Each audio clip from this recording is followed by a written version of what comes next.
அனைவருக்கும் வணக்கம். வாழ்க வளமுடன். நம்ம இந்த பதிவில் ஒரு மேரேஜ் கிஃப்ட்டு வந்து நான் எப்படி ரெடி பண்ணியிருக்கேங்கிறத உங்கள்கிட்ட காட்ட போகிறேங்க. அது வந்து ஒரு முஸ்லீம் மேரேஜ். ஸோ நான் வந்து அவங்களோட அரபிக் அந்த லாங்குவேஜில் அல்லாஹ் அஹ்மத் அப்படின்னு எழுதியிருக்கேன். அந்த கிஃப்ட்டு வந்து பார்த்திங்க அப்படின்னா நான் ஏற்கனவே ஒரு ஃப்ரெண்டுக்கு கொடுத்துருந்தேன். அதே காப்பியில் வந்து கொஞ்சம் டிஃப்ரென்ஸ் வந்து பண்ணி எடுக்க போகிறேன். ஃப்ரேம் சைஸ்க்கு வந்து ஃபஸ்ட்டு சார்ட்டை கட் பண்ணிக்கிறேன். நான் இது வந்து ஸ்னோ ஒயிட் ஷீட் அப்படின்னு சொல்லுவாங்க. அந்த ஷீட்டில் தான் பண்ணுறேன். அந்த ஷீட்டை வந்து கட் பண்ணிக்கலாம்.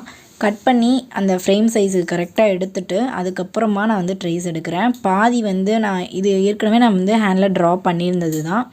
ட்ரா பண்ணியிருந்ததை வந்து இப்போ இந்த அளவு இந்த நம்ம இப்போ கொடுக்க போகிற அந்த ஃப்ரேம் சைஸுக்கு பாதி வந்து ட்ரா பண்ணிவிட்டு ரிமைனிங் வந்து நான் கையிலேயே வந்து ஆல்டர் பண்ணிக்கிறேன். அது வேறு டிசைனில் இருக்கும். இது வந்து நான் அப்படியே நம்ம தாஞ்சூர் பெயிண்டிங் ஸ்டைலில் வந்து மண்டபம் வச்சு அதில் அப்படியே மணலாம் வச்சு அதில் இருக்கிற மாதிரியே காட்ட போகிறேன். ஸோ கொஞ்சம் டிஃப்ரெண்ட்டாக வந்து நம்ம ட்ரா பண்ணிக்கலாம் அப்படின்னு சொல்லிட்டு நான் பாதி வந்து கையில் தான் ஃபுல்லாக ட்ரா பண்ணுறேன். இதை ட்ரா பண்ணி முடிச்சுட்டு நம்ம வந்து கலரிங் கொடுக்கலாம். அப்போ டைல்ஸ் ஏரியாவும் போட்டாச்சு. போட்டு முடிச்சுட்டு பார்த்தோம் அப்படின்னா நமக்கு கலரிங்க்கு ரெடி ஆகிடுச்சு ஸ்கெட்சு. இப்போது நம்ம ஃபஸ்ட்டு கோல்டு ஃபாயில் ஏரியா எல்லாத்துக்கும் குரோமில் வந்து டைரெக்டாக நான் அப்ளை பண்ணிக்கிறேன். அப்ளை பண்ணி முடிச்சுட்டு ரிமைனிங் ஸ்பேஸ் எல்லாத்துலேயும் நம்ம கலரிங் ஒர்க்கை கம்ப்ளீட் பண்ணிடலாம். இந்த கிஃப்ட்டு பார்த்திங்க அப்படின்னா நான் ரொம்ப ஃபாஸ்ட்டாக ரெடி பண்ணியிருக்கேன். ரொம்ப டைம் எடுத்து எனக்கு ஐடியா கிடைக்கல. ஸோ நான் வந்து இப்போது ஒரு 4 டேஸ்க்குள்ளே வந்து நான் இதை எல்லாமே ப்ரிப்பேர் பண்ணி ஐடியாவிலேருந்து அந்த ஸ்கெட்ச் எடுக்கிறதுலேருந்து ட்ரா பண்ணுறதுலேருந்து மற்ற ஒர்க் முடித்து அதுக்கு வார்னிஷ் கொடுத்து ட்ரை பண்ண விட்டு அப்புறம் ஃப்ரேம் பண்ணுற ஒர்க் எல்லாத்தையும் சேர்த்து நான் ஒரு 4 டேஸ் வந்து கம்ப்ளீட்டாக எடுத்துட்டேன். டெய்லி ஒரு 2 ஹவர்ஸ்க்கு மேலே ஒர்க் பண்ணுற மாதிரி இருந்தது. ஸோ நான் வந்து இதை ஃபாஸ்ட்டாக முடிக்கணுன்றதுக்காக இந்த அளவுக்கு நான் வந்து இதை பண்ணியிருக்கேன்.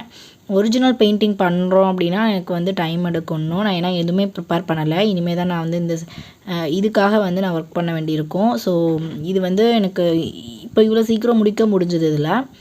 இதில் பார்த்தோம் அப்படின்னா நான் ஃபஸ்ட்டு பேஸ் கலர் வந்து எல்லாத்துலேயும் கொடுத்துருந்தேன் இல்லைங்களா. கொடுத்துட்டு அதுக்கப்புறமா ஆரஞ்சில் வந்து லைட்டாக குரோமில் மிக்ஸ் பண்ணிவிட்டு ஷேடிங் வந்து கொடுக்கணும். அதே போல் அந்த உள்ளே இருக்க பேஸ் கலர்ஸ் எல்லாத்துக்கும் நம்ம பேஸ் கலர் கொடுத்துட்டோம்னா நமக்கு ஓரளவு டக்குன்னு கம்ப்ளீட் பண்ணுறதுக்கு ஈஸியாக இருக்கும். நான் இது கொஞ்சம் ரொம்ப ஃபாஸ்ட்டாக பண்ணதுனால எனக்கு வந்து டக்குன்னு பேஸ் கலர் கொடுத்து காய வைக்கணும் அப்படின்னு முடிச்சிட்டோம்னா நமக்கு எல்லாமே முடித்த மாதிரி ஆகிடும்ட்டு நான் எல்லா இடத்துலையும் பேஸ் கலர் வந்து ஃபஸ்ட்டு கொடுத்து முடிச்சிடுறேன். கர்டைனுக்கு பார்த்தோம்னா லீஃப் க்ரீன் வந்து பேஸ் கொடுத்துருக்கேன். இதில் வந்து ஃப்ளோரசன்ட் பிங்க் வந்து பேஸ் கலர் வந்து இந்த சோஃபாவுக்கு கொடுத்துருக்கேன். அதுக்கப்புறம் வந்து டைல்ஸ் ஏரியாலெலாம் பார்த்தோம் அப்படின்னா நமக்கு ப்ளூ கலர் வந்து பேஸ் கலர், அதாவது அல்ட்ராமரைன் ப்ளூ வந்து பேஸ் கலர் கொடுத்துருக்கேன். அப்புறம் பேக்ரவுண்டில் வந்து பேஸ் கலர் பார்த்தோம் அப்படின்னா ரெட் கலரில் வந்து பேஸ் கலர் வந்து ஃபுல்லாக கம்ப்ளீட் பண்ணியிருக்கேன். இந்த கலர் காம்பினேஷன் பார்த்தா நல்லா இருந்தது. ரெட்டு வந்து எப்போவுமே கொஞ்சம் ப்ரைட்டாக தெரியும். இதில் கொடுத்துருக்க பேஸ் கலர் எல்லாமே நான் கொஞ்சம் ப்ரைட் கலர்ஸ் தான் கொடுத்துருக்கேன். இதுக்கு மேலே வந்து நம்ம ஷேடிங் கொடுக்குறப்போ நம்ம வேறு கலரில் வந்து ஷேடிங் எடுப்போம். இப்போ பேஸ் கலர் வந்து கம்ப்ளீட்டாக கொடுத்தாச்சு. அந்த உள்ளே இருக்க லெட்டர்ஸ்க்கெலாம் பார்த்திங்க அப்படின்னா லைட்டாக அந்த குரோமில் உள்ளே அவுட்லைன் கொடுத்துருக்கேன். இப்போது நம்ம கர்டைனுக்கு வந்து ஆஸ் யூஷுவல் நம்ம எல்லா பெயிண்டிங்லையும் கொடுக்குறது போல் ஃபஸ்ட்டு நம்ம செப்பரேட் பண்ணிக்கலாம் எத்தனை சுருக்கங்கள் வரணும் அப்படின்னு சொல்லிட்டு டார்க் க்ரீனில், அதாவது போஸ்டர் க்ரீனில் எடுத்துகிட்டு ஃபஸ்ட்டு செப்பரேட் பண்ணிக்கிறேன். ஃபஸ்ட்டு ஷேடிங் அதில் கொடுத்துட்டு அப்புறம் டார்க் க்ரீனில் லைட்டாக ப்ளூ மிக்ஸ் பண்ணி ஃபைனல் ஷேடும் கொடுத்து நான் வந்து அந்த கர்டைனை வந்து ஃபுல்லாக கம்ப்ளீட் பண்ணிக்கிறேன். ஒரே ப்ரொசீஜர் தான். அதே போல் நான் வந்து நிறைய டிசைன் பண்ணலை. கர்டைன் வந்து ரொம்ப சின்ன ஏரியா தான் எடுத்திருக்கோம் அப்படின்றதுனால அதுக்கு மேலே நம்ம இது சின்ன ஏரியாவாக இருக்கிறப்போ நம்ம டிசைன் பண்ணுறோம் அப்படின்னா நம்மளோட கலர் வந்து டல்லாகிடும். நம்ம அந்த க்ரீன் கலர் வந்து கொஞ்சம் அந்த பிரைட்னஸ் அந்த எடுத்து காட்டாமல் அப்படியே கொஞ்சம் டல்லாகிடும். நம்ம மேலே வந்து லைட் கலர் கொடுத்து தான் டிசைன் பண்ண போகிறோம். எல்லோ கலர் இல்லை ஒயிட் கலர் இந்த மாதிரி கொடுத்து பண்ணுறப்போ அந்த க்ரீன் வந்து கொஞ்சம் டல்லாகிடும். ஸோ நம்ம பெரிய கர்டைனாக போடுறோம் அப்படின்னா நம்ம டிசைன் பண்ணுறப்ப அந்த க்ரீன் தனியாக நமக்கு நல்லாவே எடுத்து காட்டும். டிசைன்ஸும் நல்லா தெளிவாக தெரியும். ஸோ சின்ன இடத்துல நம்ம டிசைன் பண்ணுறோன்றப்போ ஒன்று ரொம்ப பொடி டிசைனாக போடுற மாதிரி இருக்கும். அந்த டிசைன் வந்து தெரியாமல் போடுற மாதிரி இருக்கும். அதுக்கு நமக்கு வந்து கலர் வந்து டல்லாகாமல் இருக்கணும்னா சின்ன இடத்துலலாம் தான் அவாய்ட் பண்ணிக்கலாம். ஸோ நான் வந்து இதில் எதுவும் டிசைன் காட்டலை. இப்போ உள்ளே இருக்க ஏரியாலெலாம் பார்த்தோம் அப்படின்னா அந்த ரெட் கலர் கர்டைன் வந்து போடுறேன். அந்த உள்ளே வந்து ஃபுல்லாக ஸ்க்ரீன் தொங்க விட்டுருக்க மாதிரி பேக்ரவுண்டில் அந்த மண்டபத்துக்கு உள் பக்கமாக. ஸோ நான் அது ஃபுல்லாக வந்து நான் பேஸ் பார்த்திங்கன்னா ஸ்கேலட் ரெட்டு கொடுத்துருக்கோம். அதுக்கு மேலே கிரிம்சன் ரெட்லேயும் அது கூட கொஞ்சம் வந்து பிளாக் மிக்ஸ் பண்ணிவிட்டு டார்க் ஷேட் எடுத்து நான் அந்த கர்டைன் வந்து ஃபில் பண்ணியிருக்கேன். நம்ம ஏற்கனவே பாலாஜி படத்தில் வந்து போட்டிருப்போம். பாலாஜி படத்தில் வந்து பார்த்திங்க அப்படின்னா அந்த ரெட் கர்டைன் பாலாஜிக்கு பின்னாடி இருக்கிற மாதிரி போட்டிருப்போம். சேம் அதே ப்ரொசீஜர் தான். நான் ஆனால் பார்டர் டிசைன்ஸ் இதில் எடுக்காமல் ஃபுல்லாக சின்ன சின்ன பூ இருக்கிற மாதிரி வந்து நான் கம்ப்ளீட் பண்ணியிருக்கேன். இதில் பார்டர் டிசைன் எடுத்திருந்தோம் அப்படின்னா அது வேறு லுக்கில் வரும். இப்போ நம்ம இங்கே லெட்டர்ஸ்லாம் கொடுத்துருக்கோம் இல்லைங்களா, ஸோ அது வந்து எப்போவுமே எடுப்பாக இருக்கணும் நம்ம கொடுக்குற மற்ற டிசைன்ஸை விட அப்படின்றதுனால காமனாக வந்து ஒரு ஸ்க்ரீன் வந்து ப்ளைனாக தொங்க விட்டுட்டு அது கூட அது உள்ளே வந்து சின்ன சின்னதாக வந்து ஒரு பொடி பூ போட்டிருக்க மாதிரி நான் வந்து அதில் காமிச்சிருக்கேன். இப்போ டார்க் ஷேட் எடுக்கிறோம். டார்க் ஷேட் எடுத்துகிட்டு சுருக்கம் எங்கெல்லாம் வரணுமோ அதை வந்து தனியாக லைன் கொடுத்து செப்பரேட் பண்ணுறோம். இப்போது இன்னொரு முறை வந்து டார்க் ஷேட் எடுத்து அந்த ஷேடை வந்து காமிச்சிட்டு அதுக்கு மேலே வந்து நல்லா டார்க்காக பிளாக்கை கொஞ்சம் அதிகமாக எடுத்து நம்ம லைன் செப்பரேட் பண்ணிக்கிறோம். அதோட கர்டைன் ஒர்க் முடிஞ்சுது. இப்போ வந்து அல்ட்ராமெரின் ப்ளூவில் வந்து பிளாக் எடுத்திருக்கேன். பிளாக்கில் கொஞ்சம் நிறைய தண்ணி மிக்ஸ் பண்ணி எடுத்துகிட்டு லைன்ஸ் வந்து ட்ரா பண்ணிக்கிறேன். ட்ரா பண்ணிவிட்டு டைல்ஸை போட்டுட்டோம் அப்படின்னா அதுலேயும் ஒரு சின்ன பேட்டர்ன் டிசைன் கொடுத்துக்கலாம். ஆல்டர்னேட்டிவாக இருக்கிற மாதிரி பிளாக் ப்ளூன்னு இருக்கிற மாதிரி ஃபில் பண்ணிக்கிறேன் செக்குடாக. அது இந்த கலர் காம்பினேஷன்ஸில் பார்க்குறப்போ நல்லாயிருக்கும். ஏன்னா நம்ம வந்து இதில் நிறைய ஒர்க் வந்து சாமி படம் வச்சு பண்ணுறப்போ நமக்கு நிறைய கலர்ஸ் காட்ட முடியும். இதில் வந்து பார்த்திங்க அப்படின்னா ஒரு குறிப்பிட்ட இடத்துல வந்து அப்படியே கொஞ்சம் கலரிங் மட்டும்தான் காட்டுற மாதிரி இருக்கும். அந்த லெட்டர்ஸ் ஃபுல்லாக ஒரே கலரில் தான் காட்ட முடியும். ஸோ நம்ம இதில் என்ன பண்ணலான்னா டைல்ஸில் கொஞ்சம் ஒர்க் இருக்கிற மாதிரி காமிச்சோம், கொஞ்சம் கலர்ஃபுல்லாக இருக்கிற மாதிரி இருந்தால் நல்லாயிருக்கும் அப்படின்னு சொல்லிட்டு நான் இந்த மாதிரி ஆல்டர்னேட்டிவாக டைல்ஸ் டிசைன் மாதிரி காமிச்சிருக்கேன்.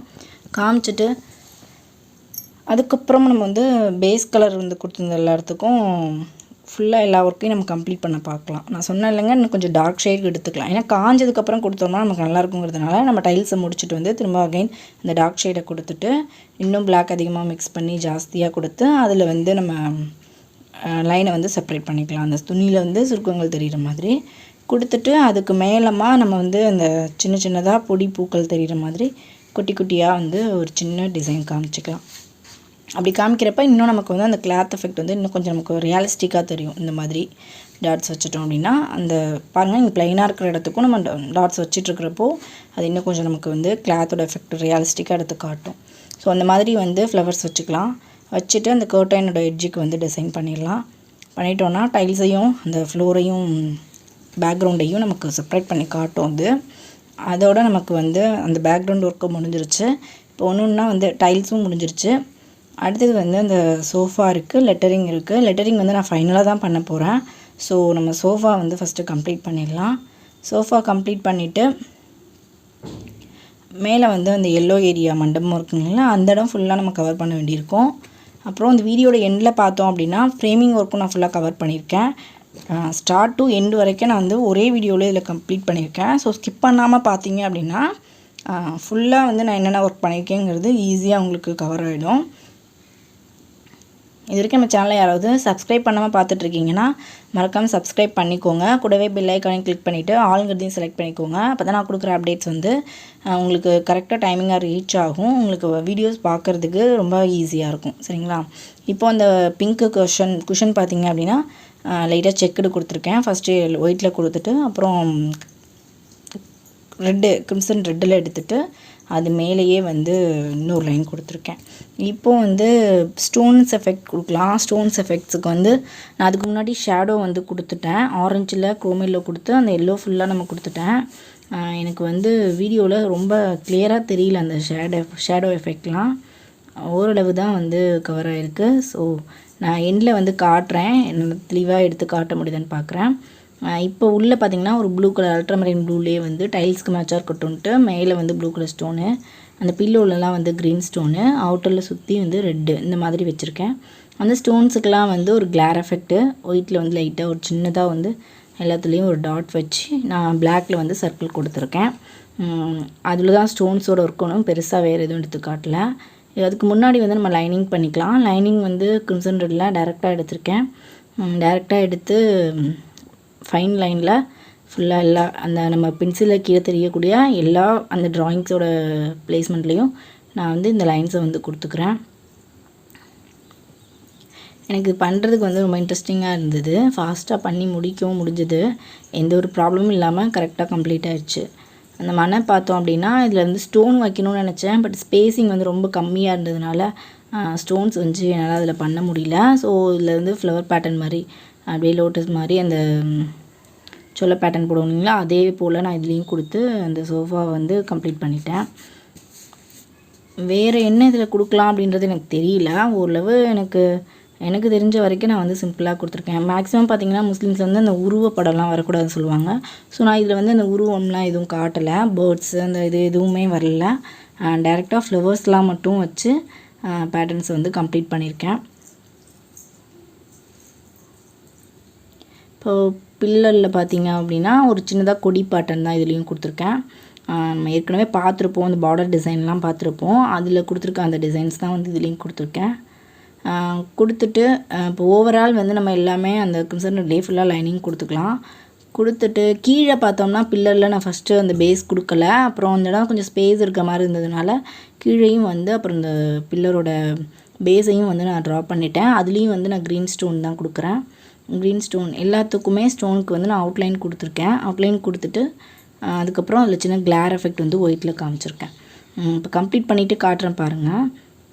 ஃபஸ்ட்டு நம்ம இந்த லைனிங் கொடுத்துக்கலாம். லைனிங் பார்த்தோம் அப்படின்னா அதே தான், ஃபுல்லாக நம்ம ஏற்கனவே நிறைய பெயிண்டிங்கில் பார்த்துருப்போம். அஸ் யூஷுவல் சேம் தான் இதுலேயும். அந்த மண்டபம் பேட்டர்ன் ஃபுல்லாக லைனிங் கொடுத்துருக்கேன். இந்த மாதிரி நிறையா எனக்கு வந்து பெயிண்டிங் நமக்கு தெரிஞ்சவங்களுக்கு, நம்ம ஃப்ரெண்ட்ஸு, ஃபேமிலி சர்க்கிள் எல்லாருக்கும், நம்மளை யாருக்கெல்லாம் தெரியுமோ எல்லாருக்கும் எனக்கு அது மாதிரி பெயிண்டிங் பண்ணி கொடுக்கணுன்னு ரொம்ப ஆசை. பட் என்னால் முடிய தான் இல்லை, அந்த அளவுக்கு டைமும் இல்லை. நிறைய டைம் ஸ்பெண்ட் பண்ணுற மாதிரி இருக்கும். இது நம்ம பிளான் பண்ணி பண்ணோன்னா எதுவுமே நடக்காது. தற்செயலாக ஏதாவது அப்பப்போ ஆப்பர்ச்சுனிட்டி கிடைக்கிறப்ப நம்ம பண்ணிட்டா தான் உண்டு. பட் எனக்கு வந்து ரொம்ப ஆசை அந்த மாதிரி எல்லார்ட்டையும் வந்து நம்ம ஷேர் பண்ணணும், எல்லாருக்கும் நம்ம கொடுக்கணும் அப்படின்னு சொல்லிட்டு. பார்க்கலாம் நம்மளால் முடியுதானே. எனக்கு வந்து ரொம்ப பிடிக்கும் ட்ராயிங் பண்ணுறது, ஆர்ட் பண்ணுறதுனா எனக்கு அவ்வளோ இன்ட்ரெஸ்ட்டு. இதில் வந்து என்ன சொல்கிறது, எவ்வளோ நேரம் விட்டாலும் நான் வரைஞ்சிட்ருப்பேன். பட் அப்படியே நம்ம வரைஞ்சிட்ருக்க முடியாது. வீட்டில் ஃபேமிலி, பாப்பா இருக்கா. ஸோ எல்லாத்தையும் சேர்த்து பார்க்கணுன்றதுனால எனக்கு வந்து நிறைய டைம் கிடைக்கல. இப்போ எனக்கு அப்பப்போ கொஞ்சம் கொஞ்சம் தான் டைம் கிடைக்கிது. ஸோ அந்த டைமில் தான் நான் வந்து இடையில கேப்பில் பண்ணிகிட்ருக்கேன். இப்போ ஒரு பக்கம் போட்ட மாதிரி நான் இப்போ இன்னொரு பக்கமும் வந்து ஃபுல்லாக கவர் பண்ணிக்கிறேன். கவர் பண்ணி முடிச்சுட்டு அதுக்கப்புறமா நான் வந்து இந்த ஸ்டோன் எஃபெக்ட்லாம் வந்து கம்ப்ளீட் பண்ணிக்கிறேன். கம்ப்ளீட் பண்ணிவிட்டு அதுக்கப்புறம் நம்ம வந்து இன்னும் வந்து மைனூட்டாக என்னென்ன ஒர்க் இருக்குது அப்படின்றத பார்க்கலாம். அந்த தூணுக்கு வந்து க்ரீன் கலர் ஸ்டோன் கொடுத்துருந்தேன் இல்லைங்களா, அதை கொடுக்குறேன். இப்போது கர்டைன் காஞ்சதுக்கப்புறம் ஃபைனலாக வந்து அந்த ப்ளூ மிக்ஸ் பண்ணி கொடுக்குறேன். ஃபைனல் டார்க் ஷேட் வந்து கொடுக்குறேன். கொடுத்து முடிச்சுட்டு பார்த்தோன்னா நமக்கு இன்னும் கொஞ்சம் நல்லா ப்ரைட்டாக தெரியும். அந்த கர்டைன் முடிச்சுட்டு அது கீழே இருக்க அந்த சொல்ல பேட்டர்ன்லாம் லைனிங் கொடுத்துட்டோம் அப்படின்னா நமக்கு வந்து அந்த கர்டைன் வந்து கம்ப்ளீட் ஆகிடும். அது வரைக்கும் இன்கம்ப்ளீட்டாக தான் தெரியும். இப்போ இந்த சொல்ல பேட்டர்னும் கொடுத்துடலாம். டபுள் லைன் கொடுத்துட்டு இது வந்து நம்ம மக்ஒர்க்கில் பண்ணுவோம் இல்லைங்களா, சொல்லியாக அதையே வந்து அப்படியே ட்ரா பண்ணணும். கர்வ் போட்டு ட்ரா பண்ணிட்டோம் அப்படின்னா நமக்கு அந்த பேட்டர்ன் வந்து கம்ப்ளீட் ஆகிடும். இதே போல் இப்போ நான் ஒரு சைடு என்னென்னலாம் கம்ப்ளீட் பண்ணியிருக்கனோ அது எல்லாத்தையுமே வந்து நான் இந்த பக்கமும் நான் கம்ப்ளீட் பண்ணிக்கிறேன். வீடியோ ரொம்ப லென்த்தியாக போகும் அப்படின்றதுனால அதை நான் வந்து கட் பண்ணிக்கிறேன். ஃபுல்லாக நான் வந்து கம்ப்ளீட் பண்ணியாச்சு. இப்போ லெட்டரிங்கில் இன்சைட் வந்து ஒரு பர்பிள் கலரில் வந்து பிங்க்கும் ப்ளூவும் மிக்ஸ் பண்ணிவிட்டு ஒரு பர்பிள் கலரில் வந்து கொடுத்துருக்கேன். அதுவுமே வீடியோவில் கிளியராக எனக்கு கலர் கிடைக்கல. நேரில் பார்க்குறதுக்கும் வீடியோக்கும் டோட்டலாக கலர் டிஃபர் ஆகுது. வீடியோவில் பார்த்தோம்னா நல்லா பர்பிளாக இருக்குது. இதில் வந்து ஒரு ப்ளூ ஷேடில் தெரியுது. அதுலேயும் வந்து பர்பிள் வந்து ஃபுல்லாக கம்ப்ளீட்டாக அந்த லெட்டரோட ஸ்பேஸிங் எல்லா இடத்துலையும் நான் கவர் பண்ணிக்கிறேன். சரிங்களா.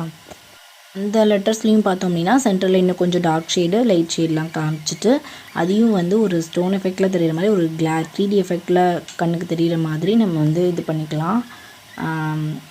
இப்போ லெட்டரிங்லேயும் கவர் ஆகிடுச்சு. அந்த லெட்டரை சுற்றி வந்து கோல்டன் கலர் காட்டணும். இப்போ சென்டரில் வந்து டார்க் ஷேட் காமிச்சிக்கலாம். டார்க் ஷேட் காமிச்சிட்டு அதுக்கப்புறமா வந்து ஒயிட்டில் எடுத்துகிட்டு நான் வந்து லைன் கொடுக்க போகிறேன். அதில் கிளார் தெரிகிற மாதிரி, அதாவது கொஞ்சம் அப்படியே 3Dயாக எம்போஸ்டாக இருக்கிற மாதிரி, கிளார் இருக்கிற மாதிரி. அதுக்கு வந்து பேக்ரவுண்ட்லேயும் நல்லா ஷேட் காட்டணும். ஸோ தனியாக இருக்கிற மாதிரி தெரியணும் இல்லைங்களா, ஒரு ப்ளேஸ் பண்ணி வச்சுருக்க ஒரு பொருள் மாதிரி தெரியணும் அப்படின்னா 3D எஃபெக்டில் காட்டுறதுக்காக நான் பேக்ரவுண்ட்லேயும் வந்து ஃபுல்லாக பிளாக்கில் எடுத்து லைனிங் கொடுக்குறேன். ஷேடிங் கொடுக்குறேன். ஷேடோ வந்து ஒன் சைடாக நல்லா டார்க் தெரிகிற மாதிரி, ஒன் சைடு ஜாஸ்தியாகவும் ஒன் சைடு வந்து லைட்டாகவும் இருக்கிற மாதிரி நான் கொடுத்துக்கிறேன். அதே போல் அந்த கர்டைனுக்கு கீழ்ப்பகுதியில் அந்த மண்டபத்தோட எட்ஜஸில் ஓவரால் ஃபுல்லாக கொடுத்துட்டோம் அப்படின்னா மண்டபத்துக்கும் அந்த பேக்ரவுண்டுக்கும் உள்ள ஸ்பேஸிங் வந்து ஒரு ஷேடோவாக நமக்கு தெரியும். அதையும் முடிச்சாச்சு. இப்போ வந்து பேர்ல்ஸ் வந்து கொடுக்குறோம். அது நான் வந்து ஒயிட் மார்க்கரில் எடுத்து ஃபுல்லாக கம்ப்ளீட் பண்ணிட்டேன். இப்போ நம்ம ஒர்க் வந்து வார்னிஷ் அடித்து காஞ்சி எடுத்து வச்சாச்சுங்க. இப்போது நம்ம ஃப்ரேமில் வந்து செட் பண்ணிடலாம். ஃப்ரேம் வந்து ரெடிமேடாக ஆன்லைனில் வாங்கியிருந்தது தான். அதை எடுத்துகிட்டு இது வந்து 10/8 அந்த சைஸில் வந்து வாங்கியிருந்தேன். இப்போது அதை ரிமூவ் பண்ணிவிட்டு நம்ம உள்ளே வந்து ஃபிக்ஸ் பண்ணிவிட்டு பர்மனெண்ட்டாக அதை வந்து க்ளோஸ் பண்ண போகிறோம். க்ளோஸ் பண்ணிவிட்டு அதுக்கப்புறம் நம்ம வந்து கிஃப்ட் பேக் பண்ணிக்கலாம். சரிங்களா? இந்த வீடியோ வந்து உங்கள் எல்லாேருக்கும் கண்டிப்பாக யூஸ்ஃபுல்லாக இருக்கும்னு நினைக்கிறேன். பார்த்துட்டு உங்களுக்கு யூஸ்ஃபுல்லாக இருக்குது அப்படின்னு நினச்சிங்கன்னா கமெண்ட் பாக்ஸில் சொல்லுங்கள் மறக்காமல். நம்ம அடுத்த பதிவில் தொடர்ந்து இதே போல் வேறு இன்ட்ரெஸ்டிங்கான நிறைய வீடியோஸ்க்கு வந்து பார்க்கலாம். அதுக்கு நீங்கள் சேனலை சப்ஸ்கிரைப் பண்ணி வச்சுட்டு கூடவே பெல் ஐக்கானையும் கிளிக் பண்ணிக்கோங்க. அப்போ தான் நான் கொடுக்குற அப்டேட்ஸ் வந்து உங்களுக்கு ஈஸியாக ரீச் ஆகும். சரிங்களா? நம்ம சேனலில் ப்ளேலிஸ்ட்டில் எல்லாமே செப்பரேட் பண்ணி வச்சுருக்கேன். அதில் நீங்கள் வீடியோஸ் வந்து வேணுங்கிறத நீங்கள் சர்ச் பண்ணி பார்த்துக்கலாம். இப்போது நான் ஏற்கனவே ஃபிக்ஸ் பண்ணி சைஸ் எடுத்து வச்சுருந்ததுனால எனக்கு கரெக்டாக அப்படியே பர்ஃபெக்டாக வந்து அந்த சைஸில் வந்து மேட்ச் ஆகிடுச்சு. ஸோ இதுக்கப்புறம் நம்ம மேலே வந்து அந்த கார்டை வச்சு க்ளோஸ் பண்ணிடலாம். ஹூக் வந்து இந்த டேரெக்ஷனில் இருக்கணும் அப்படின்றதுனால இந்த ஹூக்கை வச்சுட்டு நான் இதை வந்து பின்னாடி வந்து டேப் போட்டு ப்ளேஸ் பண்ண போகிறேன். அதாவது அந்த பேப்பர் டேப் இருக்கும் இல்லைங்களா, அந்த டேப் வந்து மாஸ்கிங் டேப் அதை போட்டு நான் ஃபுல்லாக ஃப்ரேமை வந்து இது கவர் பண்ணிடுறேன். ஏன்னா அந்த ஹூக் வந்து எங்கிட்டாவது மாட்டுது அப்படின்னா எடுத்துகிட்டு வரதுக்கு வாய்ப்பு இருக்குது. ஸோ அது வந்து நல்லா சேஃபாக இருக்கணும் அப்படின்றதுக்காக நான் அந்த பின்னை ஃபுல்லாக வந்து க்ளோஸ் பண்ண போகிறேன். க்ளோஸ் பண்ணிவிட்டு அப்புறம் நம்ம பேக் பண்ணிடலாம். சரிங்களா? இப்போ ஃப்ரேம் பண்ணி முடிச்சுட்டு பார்த்திங்கன்னா அவுட்லுக் இந்த மாதிரி தான் இருக்குது. நான் இது அவங்களுக்கு ஸ்பெசிஃபிக்காக வந்து நேம் போட்டு விஷஸ் கொடுத்துட்டு நேம் பண்ணிட்டேன். எனக்கு வந்து சாட்டிஸ்ஃபேக்ஷனாக இருந்துச்சு அந்த கிஃப்ட்டு. எப்படி இருந்துச்சுங்கிறத நீங்களும் சொல்லுங்கள் கமெண்ட் பாக்ஸில். சரிங்களா? உங்களுக்கு கருத்துக்காக நான் கண்டிப்பாக வெயிட் பண்ணிகிட்ருப்பேன். ஸோ கமெண்ட் பண்ண மறந்துடாதீங்க. உங்களுக்கு வீடியோ பிடிச்சிருக்குன்னு நினச்சா வீடியோக்கு மறக்காமல் ஒரு லைக் கொடுங்க. அடுத்து வேறு என்ன மாதிரி வீடியோ போடலான்னு உங்களுக்கு ஏதாவது ஐடியா இருந்தது அப்படின்னா ஐடியா வந்து கமெண்ட்டில் சொல்லுங்கள். சரிங்களா? அடுத்த பதிவில் நம்ம தொடர்ந்து வேறொரு இன்ட்ரெஸ்டிங்கான யூஸ்ஃபுல்லான ஆர்டர் கூட நம்ம தொடர்ந்து சந்திக்கலாம். நன்றி. வாழ்க வளமுடன்.